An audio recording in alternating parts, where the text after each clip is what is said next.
Contrary to what the calendar says, for me, spring has always felt like the more appropriate time to bring in a new year. Forcing new beginnings in the heart of winter is probably why our New Year resolutions often fail.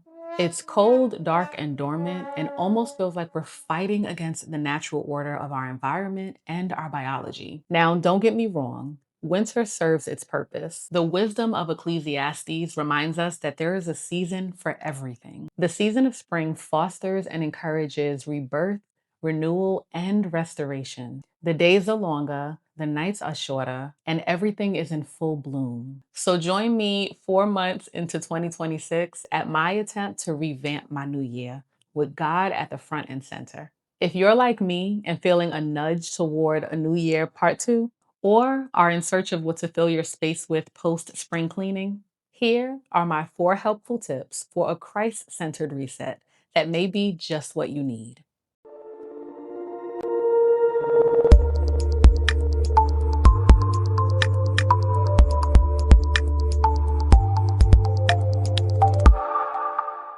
I've always been a person who craves structure, but routines have always been a challenge for me. Now, call me crazy, but in the spirit of resilience, I continue to dust myself off and try again and again and again. In my Bible study this week, I learned a translation of 2 Timothy that reminded me that God gives us the spirit of power, love, and get this, discipline.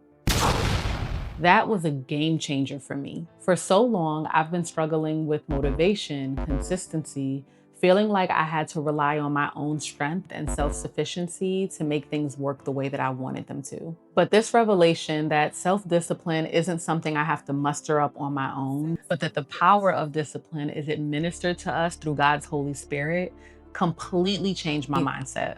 And that is the perfect segue into my first point. Identify the areas of your life that you need to submit to God. What are you relying on in your own strength, and where has it gotten you? For some of us in our own strength, we may have gotten far, and I'm so happy for you. But me, not so much. That is simply not my testimony. When I came to the realization that what worked in my last season wasn't working in this season, it started to feel daunting. That is until the Lord revealed to me that what got me this far isn't enough to get me to my next level. In my own strength, in my own power, I simply couldn't make something shake. God reminded me to seek Him because He is strengthened in our weakness. For me, this shift happened when I had come to the end of myself and realized that I needed to submit to God's will, not my own. Not having all the answers or knowing the next steps keeps us in a place of dependency on God. When we constantly have to return to God for wisdom, guidance, strategy, then we are relying on God daily, which is exactly what He wants. So get honest with yourself and God about the areas of your life that you need to surrender to Him. Point number 2, plan loosely. Now, I know that planning can seem like a juxtaposition to surrender, but hear me out. The Bible encourages us to write the vision. God can't establish your plans if you don't have any. Setting goals doesn't mean we are not relying on God's plan. In fact, Scripture encourages us to plan. But the caveat here can be found in the wisdom of Proverbs, which tells us that many are the plans in a man's heart, but it is the Lord's plan that prevails. Think about it as though you're taking a road trip through the journey of life with Jesus. Don't get out of the car, just get out of the driver's seat and let Jesus take the wheel. Take the focus off your destination and allow for God's will so you don't miss His directions. And even as a passenger princess or prince, you still have a role to play. The passenger is still tasked with handing the driver snacks, controlling the music, setting the vibes. We continue to be an active participant, not just along for the ride. But as a passenger, we just don't control the destination. Now, I know it sounds cliche, but trust me on this one. When we surrender our plans to God, He is able to do exceedingly and abundantly above anything we could ask or think. Can you? You can do that? You can do that by yourself? Didn't think so.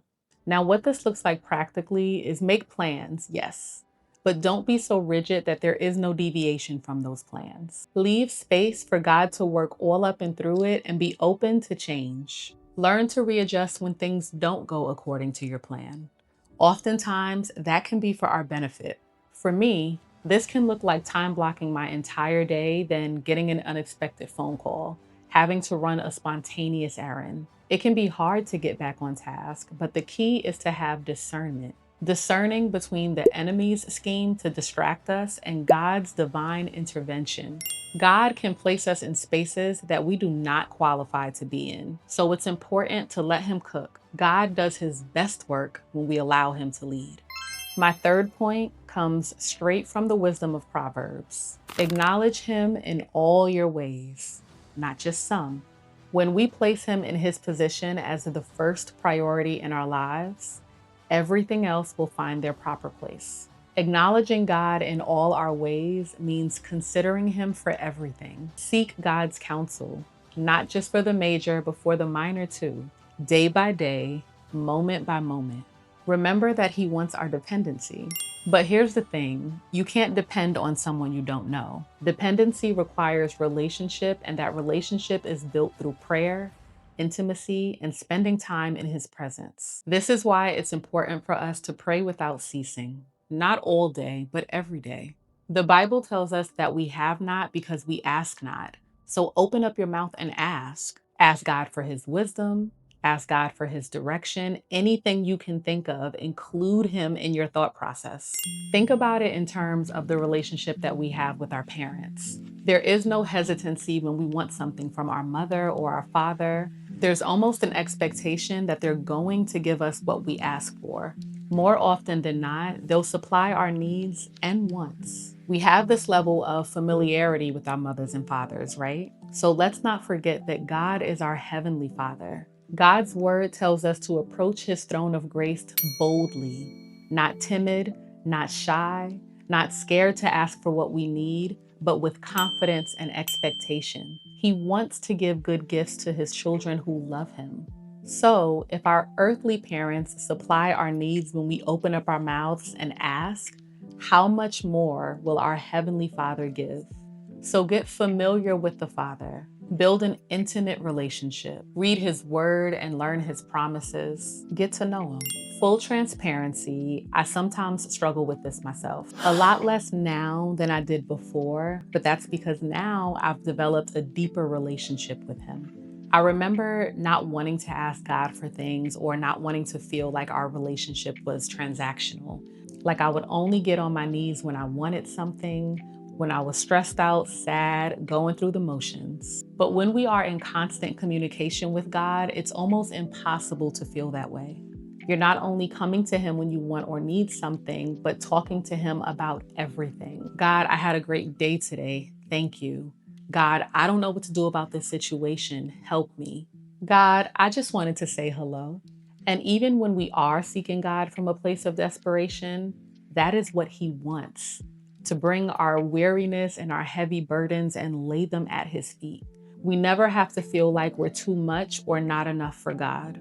He wants us to come to him with everything. My niece sometimes would text me on a random Tuesday and be like, hey, auntie, how you feeling? And I'm like, I'm good, baby, what you need? Thinking that she's reaching out because she has a request. And her response will be, oh, nothing, you just crossed my mind. So I'm over here like, aw, my little baby just texted me because I crossed her mind. Fast forward into next week.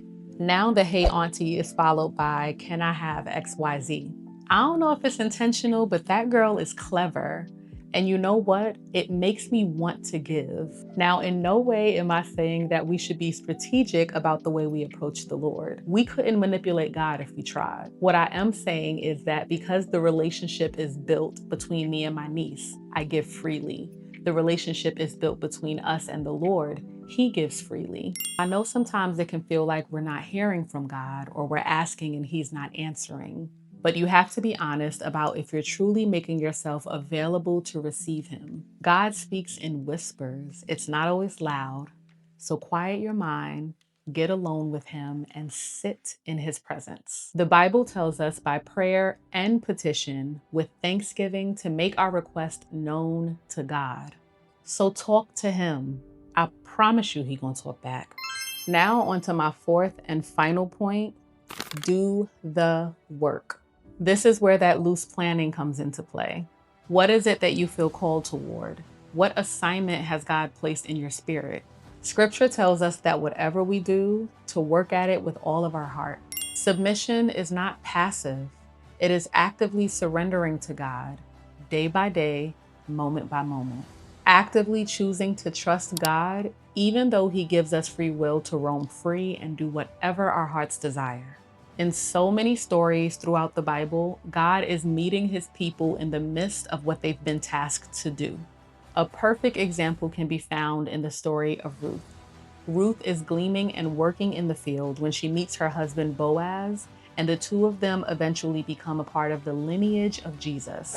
Another widely known example is the story of David. David is tending his father's sheep, working in the field when the prophet Samuel comes and anoints him as king.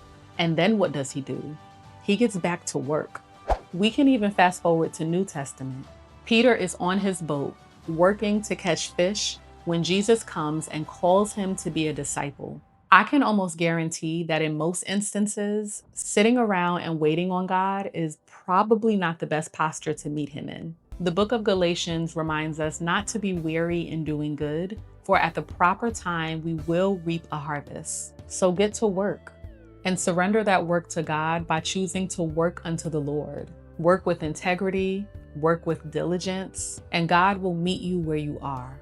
The author of 2 Timothy tells us that he has fought the good fight, that he has finished the race, and that he has kept his faith.